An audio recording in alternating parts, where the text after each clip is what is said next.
Hello, my name is Nick Lento. I want to talk about the situation we're in with our President, Donald Trump, regarding issues of impeachment, removal, attempts at a criminal indictment followed by a trial and conviction and imprisonment. All of these issues are things that are extremely urgent, right, for many people today. And I have an approach that I'd like to share with you, which is, I believe, unique in the sense that I haven't heard anybody else using this approach and putting these issues in the context within which I'm going to put them in a few minutes before you. First, let me just say that the audience that I'm looking for with this presentation is the category of people who pretty much agree that Donald Trump is a horrific president who is doing great harm to our nation and perhaps much more importantly, great harm to the whole world, to our planet, and to, I would even say, the future of humanity on this earth. And if you want to really take it to the most horrific levels, Trump makes it more likely that we have a future in which global warming proceeds to the point where all life on Earth could be lost. So those are the stakes. Coming back down to the present moment, again, I'm directing this towards people who already believe that we need to be rid of Donald Trump. And the real question is, what is the most effective and the best way to do it? Okay? So let's start with this concept, or this technique, this method that people use when they talk about impeachment. All right? Now, just 30-40 seconds, impeachment 101, so it's clear to everybody. Impeachment is not removal from office, right? At the most simple level, it's a two-stage process, right? So impeachment is like in a criminal matter. It is like a grand jury hears evidence from a prosecutor, and then based on what they hear, the evidence and the testimony, they will issue an indictment. And then the trial starts with a regular jury and a judge someplace else. So impeachment is just like that grand jury process. It's an initial stage in a criminal prosecution. In terms of impeachment, obviously in the House and in the Senate, it is a political, quasi-political process, which is constitutionally mandated, which is allowed by the Constitution. So it's part of a very fundamental and the foundational element of our democracy, the Constitution. Impeachment and removal from office are written right into that. So it's a very powerful method. What the Congress is doing right now is holding a bunch of hearings. There are at least 7 or 8 different committees that are independently investigating various aspects of Trump's presidency, what he's done and what people that he's hired have done, and the people that they've hired have done in terms of messing with the orderly process of governance and violating individual rules. So I suspect that a good attorney or a good bunch of attorneys could probably come up with literally hundreds of individual actions that Trump has taken or that Trump is responsible for, which would constitute high crimes and misdemeanors in the context of an impeachment. And that's still theoretical because we don't have an impeachment process started. The conventional objections to an impeachment, just a few of them, right? We could go on for hours talking about all of them. But the conventional objections are, well, first of all, if the Congress were to actually impeach, then the Senate would never convict. Okay, all of that assumes, number one, that the House of Representatives will actually impeach, right? So it assumes that they're going to have hearings and they're going to have a vote, and that vote will pass X number of articles of impeachment, and then it goes to the Senate, where I think even I would say that Mitch McConnell is not going to be very cooperative, right? Mitch McConnell and the Republicans in the Senate would be very likely to simply squash the whole thing, keep it under wraps, have a show trial. They can control the rules.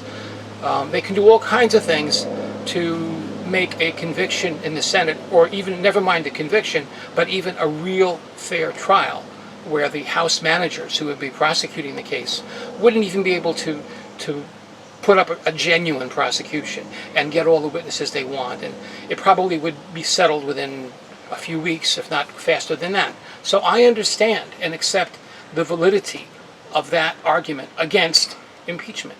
However, what I'm talking about, what makes my approach different from what others have said, what I've read, and what I've seen in the media, seen and heard in the media, is that I'm looking at the impeachment process as the vehicle through which to create a socio-political environment where the jury is actually the American people, and not, and it'll be up to the American people to do the removal of the president, not the Senate. So picture this, okay? We start, Nancy Pelosi would have, Speaker Pelosi would have to authorize, because we need her help, we need her approval. She is in charge. She's got, to a large degree, control of the House, of the Democrats at least, right? So I would love for her to come on board and authorize an impeachment inquiry, an impeachment investigation, which is the beginning of a process, not the end. Impeachment is not voting on articles of impeachment. It is a process. So let's start that process. It could be spearheaded in the House Judiciary Committee. Jerry Nadler is obviously highly qualified, and he could bring in other chairmen of other committees to deal with other aspects aside from the judiciary, so that in this, almost you could say, select committee in the House, which could be expanded to handle the job, what I envision is a process that would look into all of the various matters that could conceivably constitute an impeachable offense. And it goes into the Mueller report and beyond. All of it. The way Trump has done things with the EPA, with the immigration, with the children who were being basically legally kidnapped.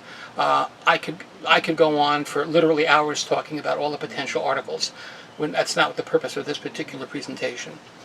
The idea is really very simple.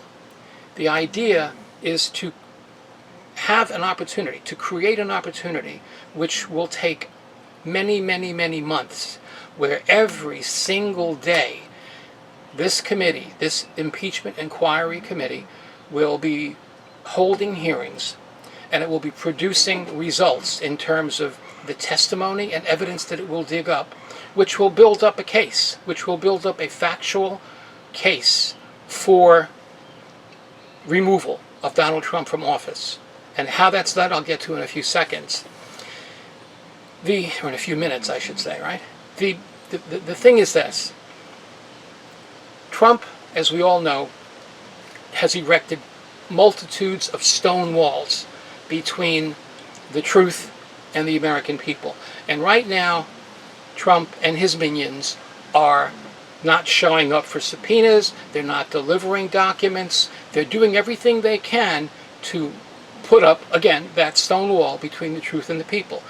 And from my perspective, and as I understand the Constitution and the law, the strongest battering ram, right, that the House Democrats have to use to knock down that stone wall is the constitutionally mandated process of impeachment. Even the Supreme Court, which is Republican dominated, would have a hard time coming down against the subpoenas that would be issued by an impeachment inquiry.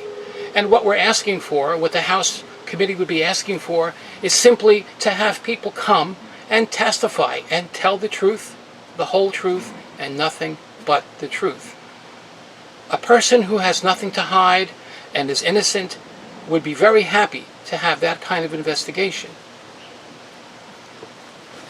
Secondly, the process of those investigations, of those hearings, keep in mind, will also include Republicans in that House committee also, obviously, having the opportunity to be fully aware of everything that's going on and to ask questions and to also interrogate the witnesses and to look over and analyze the evidence. It's pretty sure that the Republicans in the House are going to be very loyal and very partisan and very pro-Trump, so that the process that we're talking about is not going to be one-sided. There's going to be a struggle. There's going to be a conflict, and it's okay. My feeling about it is, and I hope yours is, that let the truth come out. Let the chips fall where they may. What if it turns out that Donald Trump is 100% innocent and everything that's been brought up against him is actually the result of a witch hunt, and it's all a fraud and everybody else is lying, but he's telling the truth? Well, if all of the evidence comes out, in other words, what's behind the Mueller report, let us see what's redacted. Let us see the grand jury testimony. Let us see the underlying work product that created the Mueller report. Investigations have to be conducted not just into what Mueller looked into, but into the whole counterintelligence aspects. Because what Donald Trump did or didn't do is directly associated with what the Russians did or did not do. I think that when everything is properly looked into, the indisputable fact, in my opinion, that the Russians attempted, and I dare say successfully, to swing the American election in one direction, and that was the direction of Donald Trump. And for him to obstruct and to not allow the people to look into that and find out exactly how they did it, why they did it, who worked with them, who cooperated with them, wittingly or unwittingly, all of that has to be gotten to and uncovered. So the fact that they are covering that up, the fact, when I say they, I mean Trump and his people are trying to obstruct that investigation, that's a threat to our democracy. So how does all this lead to the eventual removal of Trump, okay? Which is really the premise of this whole presentation. What I'm proposing is that the House of Representatives continue this inquiry, this investigation, every single day from the present moment right up until the day before the November election, if necessary. And the idea is to shed light, to shed truth, to bring the people who have knowledge of these things, who are witnesses, who are experts, and to uncover documentation, to uncover whatever it is, phone calls, recordings, to bring all of that into the light, so that if by November of 2020 or September of 2020, or if by a certain point next year, we get to where it becomes so overwhelmingly obvious, not just to you and me, who, as I say in the beginning, I'm aiming this at people who already believe Trump deserves to be impeached, but that what we know and what we understand becomes so self-evident and so overpoweringly obvious that the vast majority of the American people, who right now are not in favor of immediate impeachment and removal for various reasons. The polls don't show that right now. What I'm saying is, right now is the middle or the beginning of June. So what's going to happen in the next 14, 15, 16, 17 months if this process is allowed to continue in the way that I'm proposing? I dare say that only good things can come out of the kind of aggressive, comprehensive, all-encompassing investigatory process that I'm talking about. These hearings have to happen in the same way that the Watergate hearings happened, and they happened for months and months and months and months, and it built up a political and social consensus to where eventually even the Republicans in the Senate, who were not predisposed to impeach President Nixon, got around to realizing, hey, the public is actually shifting to the other way, and they got themselves together and knocked on Nixon's door and said, hey, you better get out of here and resign. And that's what Nixon did. Nixon had a modicum of sanity and honor and intelligence. We don't know what Trump will do under those conditions, but I can tell you this: if we do not successfully impeach Trump, not just in the congressional, legalistic, constitutional sense, Trump needs to be impeached in the minds and the hearts of the people, and not just you and I, but of all of the people who have been supporting him. Because from my perspective, Trump has been a con man. He's a liar.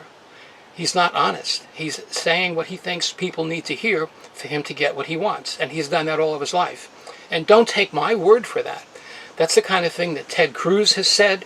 All of his opponents, Lindsey, Graham, and others have said all of those same things. Mitch McConnell didn't like Trump in the beginning either. But they all sold, in my opinion, pretty much sold their souls and came around to licking Trump's boots because they wanted to stay in power. They are in love with that power. So what I'm proposing, again, is this process, which has the potential, and I dare say the likelihood, of creating a situation where people like McConnell and Lindsey Graham and others will say, you know something, if we keep on supporting Trump, we're going to lose our power. We're not going to get elected next time we have to run again. And if that's what it takes to get them on board, that's fine. And if it looks like that they're going to finally be willing to have an objective and fair and decent trial in the Senate, then let the Articles of Impeachment be voted on sometime in the summer of next year, and let them have that trial. Because I suspect that Trump is not the type of person who will resign voluntarily. Maybe I'm wrong about that too, but the point is to get rid of him. And if it's not going to be done through impeachment and a trial and removal by Congress, then it can be done by the impeachment process of shedding light, of shedding sunshine into all of the dirty cracks and corners and crevices of Trump's activities. And when that sunshine is on there, it's a cliche, but I believe it's true. Sunshine is the best disinfectant. And I dare say Trump is an infection on the body politic of this country. And it's a toxic, dangerous infection that could result in the destruction of our democracy. And as I said in the very beginning, even worse things than that. This is a video that's just a few minutes long, and I'm not being questioned by anybody. So if you're watching this and you have questions about what I didn't say, what I missed, or you have a way of countering these arguments and coming up with, well, why I might be wrong, please, what I'd like you to do is in the comments below, ask your question, give me your response, what do you think of what I've said, and I promise I'll spend many hours responding to them, rebutting them, and, dealing with them. I'm not just going to make this video and walk away, because I'm sure there are people out there who have far more credentials and knowledge and experience than I do. So if you can come up with some reasons and rationales and facts that make good sense to rebut what I'm saying, again, go down to the comments, share those views with me, and I'll be happy to respond to them. That's basically it. I hope that you got the message, and I want to thank you very much for this few minutes of your time. Take care.